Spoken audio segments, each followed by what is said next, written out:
ये है talks news network और आप देख रहे हैं पॉलिटॉक्स, राजनीति का कच्चा चिट्ठा।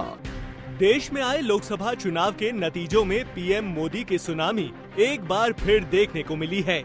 बीजेपी ने कीर्तिमान स्थापित करते हुए 542 में से 303 सीटों पर फतेह हासिल की है।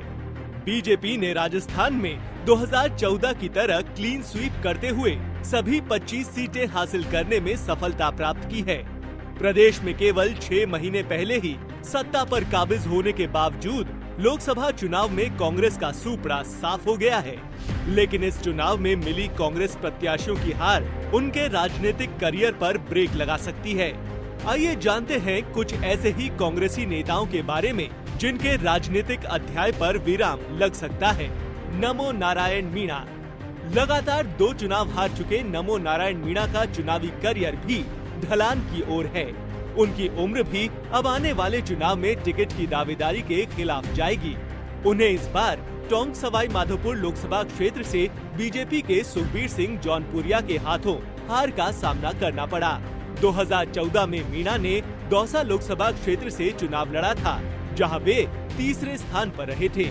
उन्हें अपने भाई हरीश मीणा के हाथों हार का सामना करना पड़ा था। सुभाष महरिया। सीकर से कांग्रेस के टिकट पर चुनाव लड़े सुभाष महरिया की हार के बाद उनके राजनीतिक जीवन पर प्रश्न चिन्ह उठने लगे हैं। वो लगातार 4 चुनाव हार चुके हैं। इनमें 3 लोकसभा और 1 चुनाव विधानसभा का शामिल है। वो अपना आखिरी चुनाव 2004 में बीजेपी के टिकट पर जीते थे। उसके बाद बीजेपी के टिकट पर 2009 का लोकसभा चुनाव, 2013 में विधानसभा चुनाव और 2014 में निर्दलीय प्रत्याशी के तौर पर लोकसभा चुनाव हार चुके हैं। इस बार महरिया कांग्रेस के टिकट पर चुनावी मैदान में थे, लेकिन उन्हें बीजेपी के सुमेधानंद सरस्वती से हार का सामना करना पड़ा। इतनी पराजय के बाद उनका राजनीतिक भविष्य भी खत्म होता नजर आ रहा है। रघुवीर मीणा। कांग्रेस कार्य समिति के सदस्य रघुवीर मीणा लगातार 3 चुनाव हार चुके हैं। इसमें पिछले 6 महीने में 2 चुनाव शामिल हैं। हाल में हुए विधानसभा चुनाव में उन्हें उदयपुर ग्रामीण विधानसभा सीट से बीजेपी के प्रत्याशी अमृतलाल मीणा के हाथों हार मिली थी। लगातार 3 हार के बाद उनकी राजनीतिक हैसियत में गिरावट आना तय है। बद्री जाखड़। पाली लोकसभा सीट पर कांग्रेस के बद्री जाखड़ को करारी हार का सामना करना पड़ा। उन्हें बीजेपी उम्मीदवार पीपी चौधरी ने मात दी है। बद्री जाखड़ ने विधानसभा चुनाव में भी टिकट की मांग की थी, लेकिन पार्टी ने उनकी मांग को अनसुना कर दिया था। इस चुनाव में मिली हार के बाद बद्री जाखड़ का चुनावी करियर समाप्ति की ओर अग्रसर है। इस बार उनके टिकट कटने की संभावना थी, लेकिन अशोक गहलोत की पैरवी के बाद उनको टिकट मिला था। 2014 में उनका टिकट काटकर उनकी बहन मुन्नी देवी को पाली लोकसभा सीट से प्रत्याशी बनाया गया था। रफीक मंडेलिया। चूरू लोकसभा सीट से कांग्रेस के टिकट पर चुनाव लड़े रफीक मंडेलिया का भी चुनावी करियर अब गर्त में जाता दिखाई दे रहा है। मंडेलिया 2009 और 2019 सहित 2 लोकसभा चुनाव हार चुके हैं। इसके अलावा हाल ही में हुए विधानसभा चुनाव में चूरू सीट से भी उन्हें हार मिली थी। इतनी हार के बाद आने वाले चुनाव में उन्हें टिकट मिलेगा, इस पर संशय है। गोपाल सिंह ईडवा।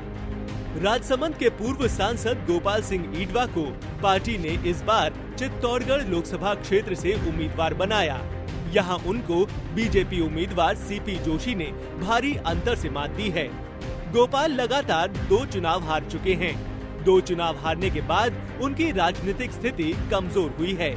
लगातार हार के बाद अगले चुनाव में उनका टिकट कटना लगभग तय है। देवकी नंदन गुर्जर। सीपी जोशी के करीबी माने जाने वाले देवकी नंदन गुर्जर को लोकसभा चुनाव में बीजेपी की दिया कुमारी से बड़ी हार झेलनी पड़ी है। पार्टी ने उन्हें राजसमंद लोकसभा क्षेत्र से प्रत्याशी बनाया था। देवकी 2013 में भीलवाड़ा की नाथद्वारा सीट से विधानसभा का चुनाव हार चुके हैं। 2 चुनावों में मिली हार के बाद देवकी गुर्जर का सियासी करियर अपने अंत की ओर है। भरतराम मेघवाल।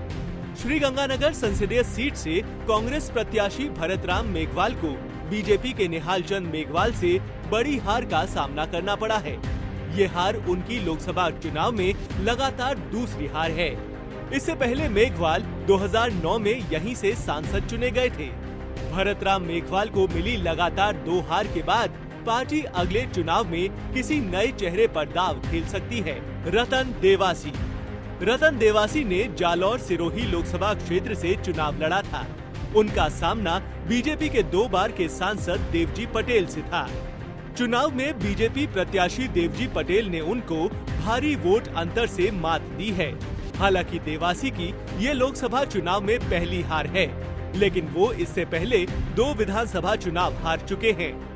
लगातार हार के बाद अब अगले विधानसभा चुनाव में उनकी टिकट की दावेदारी पर संकट मंडरा रहा है। पॉलिटॉक्स के लिए शुभम शर्मा की रिपोर्ट। ये है टॉक्स न्यूज नेटवर्क और आप देख रहे हैं पॉलिटॉक्स, राजनीति का कच्चा चिट्ठा।